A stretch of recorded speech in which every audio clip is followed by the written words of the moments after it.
ये देखिए, लग रहा है ना बढ़िया, बिल्कुल स्पेशियस और घर के सामान से, वेस्ट मटेरियल से बना हुआ ये पाउच। तो चलिए शुरू कर लेते हैं। नमस्ते दोस्तों, आपका हार्दिक स्वागत है आपके यूट्यूब चैनल पे। इस पाउच को बनाने के लिए मैंने ये पुराना तकिए का कवर लिया है। एक्चुअली ये पुराना तो नहीं है, लेकिन ये थोड़ा सा सिंथेटिक कपड़ा है तो इसको मैं यूज़ नहीं करती हूँ। और ये है एक लाइनिंग के लिए कपड़ा, ये पुराना है और ये कॉटन का है। इस तो अब मैं इन दोनों कपड़ों को अच्छे से प्रेस कर लूँगी और उसके बाद मैं इनको कट कर लूँगी। और जो हम पाउच बनाने वाले हैं वो इस तरीके का पाउच है। अगर आपने मेरा प्रीवियस वीडियो देखा है तो उसमें आप देखेंगे कि ये जो कपड़ा इसमें आपको दिख रहा है, इससे मैंने एक टेबल कवर बनाया था, तो ये उसी के बचे हुए कपड़े का पाउच बनाया है मैंने। और ये बिल्कुल देखिए रेडीमेड का लुक दे रहा है और बहुत ही स्पेशियस है। इसको आप अपना सिलाई का सामान रखने के काम में ले सकते हैं। एज अ वैनिटी पाउच इसको यूज़ कर सकते हैं। किसी भी तरीके का स्टोरेज आप इसमें कर सकते हैं, बहुत स्पेस होती है। और इसमें जो है ये लाइनिंग अलग से मैंने सिली हुई है, तो आप इसको झाड़ के या वॉश करके क्लीन कर सकते हैं आराम से। तो इसको हम सीख लेते हैं। अब मैंने ये जो इसके लिए मैंने ये जो तकिए का कवर लिया था, उसका मैंने ये 15.5 बाई 13.5 इंच का एक पीस कट कर लिया है। दोस्तों 15.5 बाई 13.5 इंच के इस पीस से हम जो पाउच बनाने वाले हैं उसकी जो लंबाई होगी वो रहेगी 9.5 इंच और ऊंचाई होगी 6.5 इंच। तो इस तरीके से अगर आपको पाउच की लंबाई चौड़ाई बढ़ानी है या थोड़ा सा बड़ा करके या कम करके बनाना है, तो उस हिसाब से आप कपड़े का पीस पहले ही मेजरमेंट करके काट लीजिए।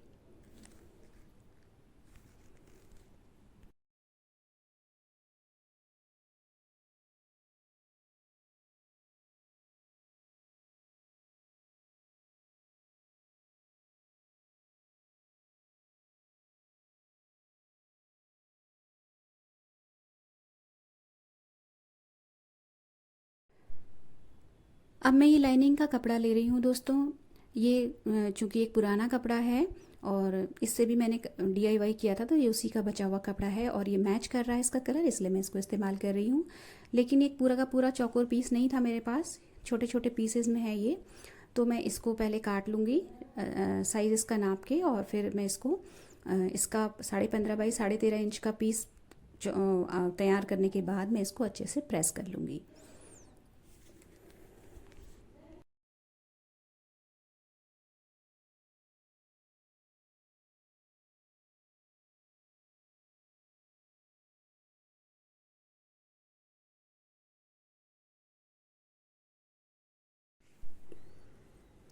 और ये मैंने ली है यहाँ पे रबड़ की शीट ली है, इसको भी मैं सेम मेजरमेंट से काट लूँगी। आप यहाँ पे रबड़ की शीट ले सकते हैं, और अगर रबड़ शीट नहीं है तो फोम ले लीजिए। और अगर फोम भी नहीं है तो आप कोई सा भी आटे का या चावल वाला बैग ले सकते हैं।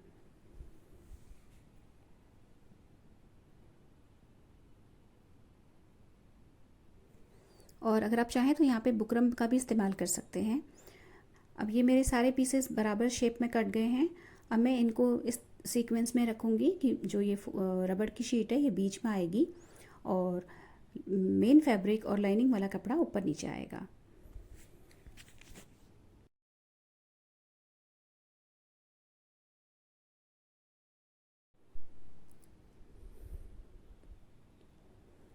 ये लाइनिंग का कपड़ा मैंने दोस्तों तैयार कर लिया है। बीच में से इसमें जॉइंट करके मैं इसको प्रेस कर, ऊपर से एक टॉप स्टिच डाल के मैंने इसको प्रेस कर लिया है। अब मैं इसके ऊपर रबड़ शीट रख रही हूँ और मेन फैब्रिक रखने के बाद मैं इसमें इसको चारों तरफ से सिल लूँगी। अब मेरा जो मेन फैब्रिक का कपड़ा है ये थोड़ा सा मिक्स है, यानी कि कॉटन और सिंथेटिक मिक्स है, तो ये फिसलेगा। तो और जब मैं इसको चारों तरफ से सिलूँगी और इसमें क्विल्टिंग करूँगी तो ये हो सकता है कि इधर उधर खिसके और थोड़ा सा दिक्कत करे। तो उसके लिए मैं इसको चारों साइड से और बीच में इस तरीके की पिन से पिन अप कर लूँगी। दोस्तों ये जो स्टेप है ये बिगनर्स के लिए भी बहुत काम आता है। इससे कपड़ा खिसकता नहीं है और तीनों जो दोनों फैब्रिक और जो फोम रबड़ की शीट है ये आपस में अच्छे से जुड़ के रहती है। तो जब हम सिलाई करते हैं तो कपड़ा इधर उधर खिसकता नहीं है और फिनिशिंग बहुत अच्छी आती है। चारों तरफ से सिल लिया है मैंने और अब मैं इसमें क्विल्टिंग के लिए निशान लगाऊंगी। आप चाहें तो लंबा लंबा मतलब एक ही साइड का सिलाई मार सकते हैं, चाहे तो आप इसमें चेक के तरीके से सिलाई लगा सकते हैं या बर्फ़ी के शेप में। आप ये आपकी टोटल चॉइस है। मैं 1-1 इंच की दूरी पे यहाँ पे निशान लगा रही हूँ। निशान लगाने से ये रहता है कि जब आप मशीन चलाते हैं तो आपका जो सिलाई है वो इधर उधर नहीं जाता है और सीधी सीधी लाइंस आती हैं।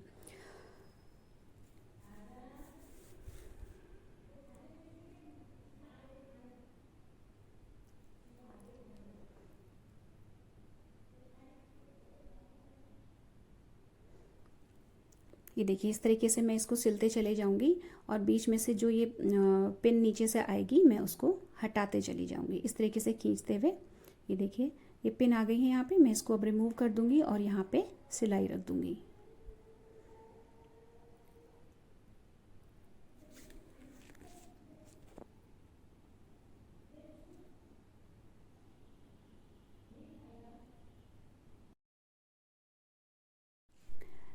ये इस तरीके से देखिए एक साइड मैंने निशान लगा के मैंने ये पूरी सिलाई कर ली है और अब मैं इसमें तिरछे निशान लगाऊंगी। मुझे बर्फ़ी के शेप में क्विल्टिंग करनी है तो मैं इस तरीके से तिरछी साइड से ऐसे निशान लगाऊंगी 1-1 इंच के, जैसे कि मैंने पहले लगाए थे, और इनको आपस में जॉइन करके हम सिलाई रख लेंगे।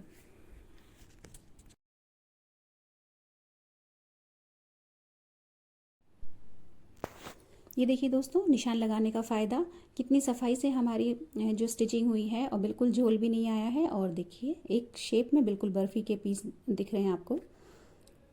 ये देखिए बहुत फिनिशिंग आती है अगर आप स्टेप बाय स्टेप करें, कपड़े को अच्छे से प्रेस कर लें और पिन अप करने के बाद क्विल्टिंग और कपड़ा जॉइन करने का काम करें तो बिल्कुल ऐसा लगता है कि जैसे रेडीमेड हमने पाउच ख़रीदा हो। अब ये जो मैंने कपड़ा लिया है ये मैंने लाइनिंग का कपड़ा लिया है और इसको लेते समय में ये ध्यान रखना है कि इसकी जो ऊंचाई है वो क्विल्टेड पीस से जो है उसकी उससे आधा या 1 इंच बढ़कर हो। लंबाई बराबर होगी, ऊंचाई थोड़ी सी बढ़ के हम लेंगे और 2 पीस ले लेंगे। और ये हमने जिप ली है। जिप इस तरीके से हमें मेजर करके लेनी है कि जब हम इसको सिलने के लिए उस पर रखें तो साइडों से आधा आधा इंच बचना चाहिए। यानी कि ये देखिए जब मैं इसको रख रही हूँ सिलने के लिए मेजरमेंट करके तो दोनों साइड से हाफ इंच मैंने छोड़ के लिया है और उतना ही मेजर करके मैंने जिप को काटा है और फिर उसके बाद इसमें रनर डाल दिया है। फिर हमें जिप की साइड में इस तरीके से एक छोटा सा चौकोर कपड़े का पीस लगाना है और इसको हम इस तरीके से लेंगे और इसका जो रनर है, रनर वाला जो उल्टा साइड है वो ऊपर रहे। ये देखिए रनर वाला जो साइड है उल्टा है, वो ऊपर की ओर साइड है, वहाँ पे हमें इस तरीके से रख के इसको एक सिलाई मारनी है। फिर हम इसको सीधा करेंगे और सीधा करने के बाद हम जैसे पाइपिंग जोड़ते हैं, ये देखिए इस तरीके से मैंने सीधा किया और मैं इसको पाइपिंग की तरह पीछे की ओर मोड़ के इसको सिल लूँगी इस तरीके से। ये देखिए पाइपिंग एक बनी हुई है तो इससे फिनिशिंग बहुत अच्छी आती है और साइड से दिखता नहीं है जिप, जब दिखता है तो साइड से कपड़ा लगा हुआ रहता है तो बहुत अच्छा लगता है।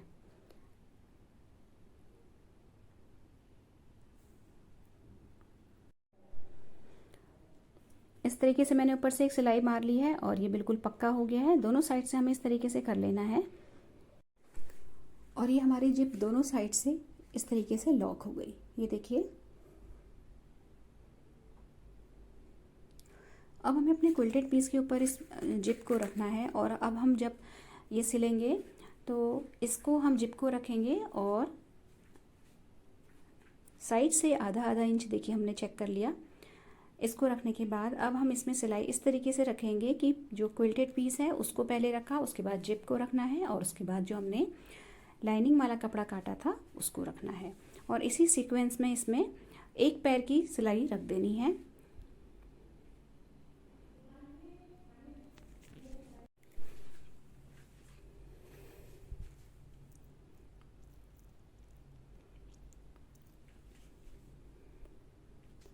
ध्यान रखना है कि जो बीच में रनर है उसको हमें ऊपर नीचे आगे पीछे करने के बाद सिलाई मारनी है। ये देखिए इस तरीके से हमने एक पैर की सिलाई मार ली। इस स्टेप को आप उसमें भी 2 स्टेप्स में भी कर सकते हैं। आप पहले जिप सिल लीजिए अगर आप बिगनर हैं, आपको दिक्कत होती है, और उसके बाद जिप जब आपकी सिल जाए तो आप फिर लाइनर का कपड़ा अलग से ऊपर से रख के एक सिलाई और मार सकते हैं। अब इसी तरीके से अब जो जिप का दूसरा साइड है और जो क्विल्टेड पीस का जो दूसरा साइड है उसको और दूसरे लाइनर वाला जो हमने फैब्रिक लिया था उसको सेम सीक्वेंस में हमें रखना है और दूसरी साइड से भी सिल लेना है।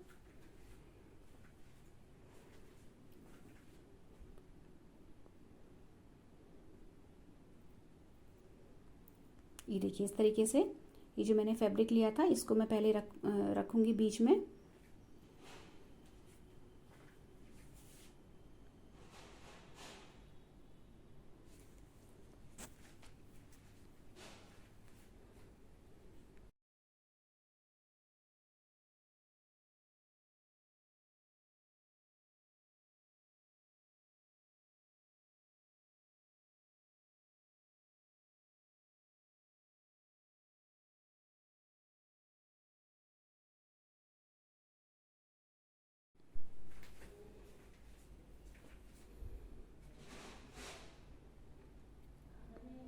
ये देखिए इस तरीके से क्विल्टेड पीस, बीच में जिप और ऊपर से लाइनिंग वाला फैब्रिक हम रखेंगे और फिर से हम एक पैर की सिलाई लगा लेंगे।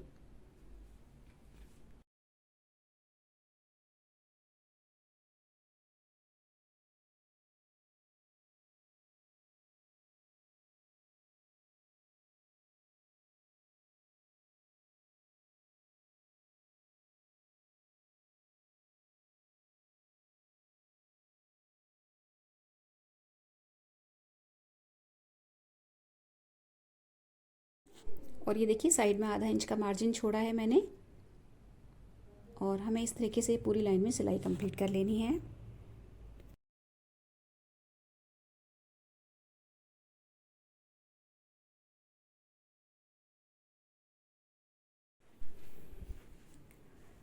और ये देखिए इस तरीके से दोनों साइड से हमारा लाइनर जो है वो सिल गया है।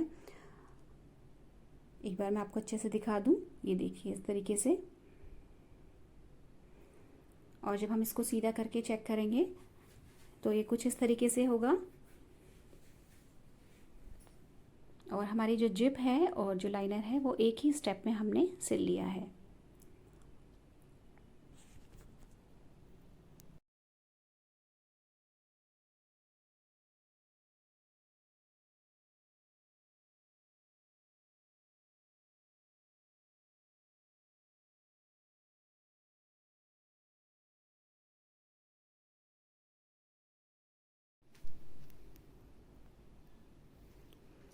ये देखिए दोस्तों, जिप को खोलना और बंद करना कितना आसान है।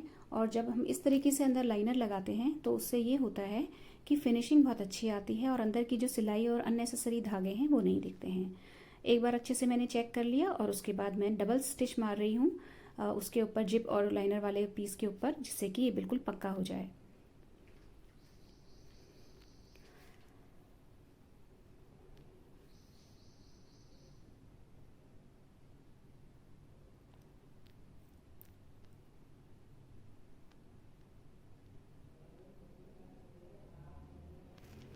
अब हमें क्या करना है, ये जो हमने पूरा पीस सिल के तैयार किया है इसमें हमें साइड से एक सिलाई रखनी है और उससे पहले हमें सेंटर से सेंटर मिला लेना है। ये ऊपर नीचे नहीं होना चाहिए बिल्कुल भी।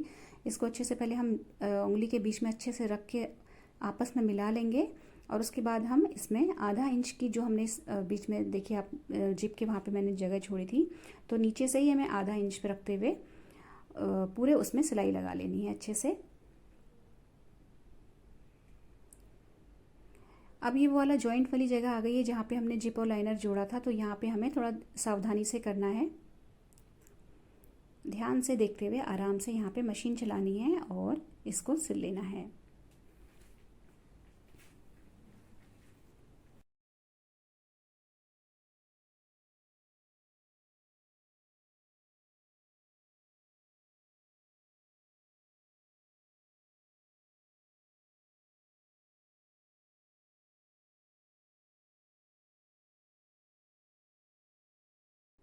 और यहाँ पे भी हम डबल सिलाई लगा लेंगे और इस तरफ को बिल्कुल पक्का कर लेंगे। सेम इसी तरीके से दूसरी साइड भी करना है। लाइनर और क्विल्टेड फैब्रिक को आपस में अच्छे से मिला के बीच में से इस तरीके से जॉइंट पे जॉइंट रखने के बाद अच्छे से हम इसको सिलेंगे, आधा आधा इंच की मार्जिन रख के, और इसमें भी डबल सिलाई लगा के इसको पक्का कर लेंगे।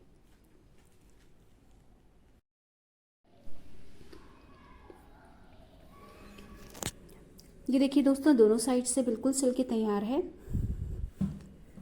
अब हमें जो अगला स्टेप करना है वो करना है इसका बेस तैयार करने का।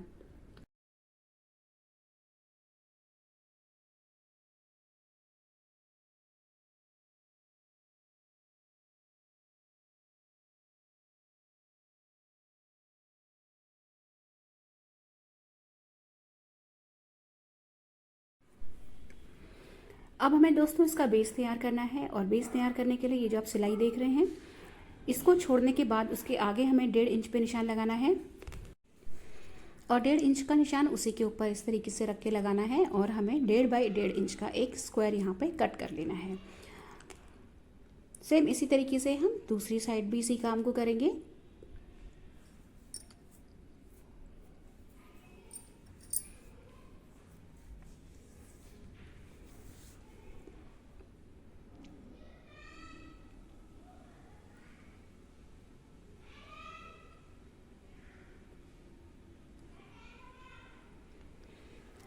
कट लगा के हमने इसको अच्छे से तैयार कर लिया है। अब हमें इसको आपस में कैसे सिलना है ये मैं आपको बताऊंगी। इसके लिए मैं पहले यहाँ पे इसके सेंटर में एक निशान लगा लूँगी, और इस सेंटर से सेम उसी तरीके से दूसरी साइड भी निशान लगा लूँगी, और इस तरीके से सेंटर मिलाते हुए यहाँ पे हमें सिलाई रखनी है। और यहाँ पे भी हमें मेक श्योर करना है कि सिलाई हम आधा इंच की लगाएं, कम से कम आधा इंच की। एक पैर की सिलाई दोस्तों यहाँ पे नहीं लगाएंगे, क्योंकि ये जॉइंट है और हम जब सामान रखते हैं तो हमें यहाँ पे मजबूती चाहिए होती है। और उस सिलाई को रखने से पहले ये जो यहाँ पे हमने सिलाई रखी थी इसको हम पक्का कर लेंगे, 2 से 3 बार यहाँ पे अच्छे से सिल लेंगे।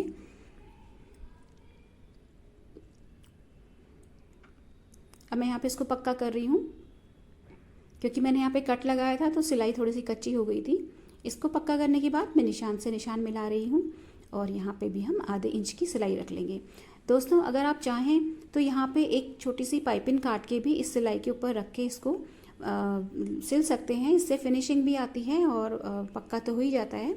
लेकिन चूंकि हम लाइनर ऊपर से एक अलग से लगा रहे हैं तो हमें ये सब सिलाइयाँ दिखने वाली हैं नहीं, तो मैं वो स्टेप को स्किप कर रही हूँ। और ये देखिए मैंने दोनों साइड से इस तरीके से आधा इंच की डिस्टेंस पे निशान लगा के सिल लिया है।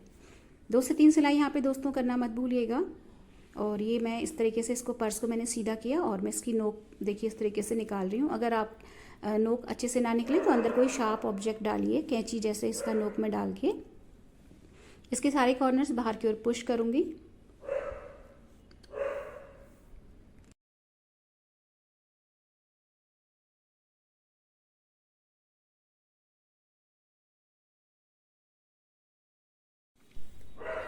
ये देखिए दोस्तों सीधा कर लिया मैंने। अब मैं इसका जो लाइनर है इसको बाहर निकालूंगी, और यहाँ पे मैंने आपको स्टार्टिंग में ही बताया था कि इसको आधा इंच हमें लंबा रखना है। उसका कारण यही है कि हमें इसे नीचे से इस तरीके से फोल्ड करके बाहर से सिलाई लगानी है। और ये यहाँ पे मैंने सिलाई लगा ली, और इस सिलाई को भी हम पक्का कर लेंगे। 2 बार यहाँ पे भी सिल लेंगे, कॉर्नर्स पे अच्छे से सिलते हुए हम ध्यान से इसको कॉर्नर्स पे सिलेंगे, जिससे कि हम कोई भी ऑब्जेक्ट रखें सिक्के विक्के वो अंदर ना जाएं। ये देखिए इस तरीके से। और हमारा पर्स बन गया है दोस्तों, बिल्कुल रेडी है रखने के लिए सामान। लाइनर को हम अंदर डाल देंगे। इस लाइनर को लगाने से दोस्तों 2-3 फायदे हैं। एक तो पहला फायदा ये है कि इससे जो अंदर की सिलाइयाँ हैं वो दिखती नहीं है। जहाँ पे हमने जिप लगाई है, जहाँ पे हमने जॉइंट करा है, वो सिलाइयाँ सारी छुप जाती हैं। तो ये बिल्कुल रेडीमेड पर्स जैसा लुक देता है, मजबूती बढ़ती है, दूसरा फ़ायदा। और तीसरा ये कि इससे जो है अगर हमारे पर्स के अंदर कुछ गिर गया या कोई चीज़ स्पिल हो जाती है तो हम सिर्फ इस लाइनर को बाहर निकाल के उसको डस्ट भी कर सकते हैं, झाड़ सकते हैं अगर सामान कोई सूखी चीज़ गिरी है, और फिर इसको वापस अंदर लाइनर को डाल के इस्तेमाल कर सकते हैं। तो ये पर्स मेरा बनकर देखिए आप बिल्कुल तैयार है।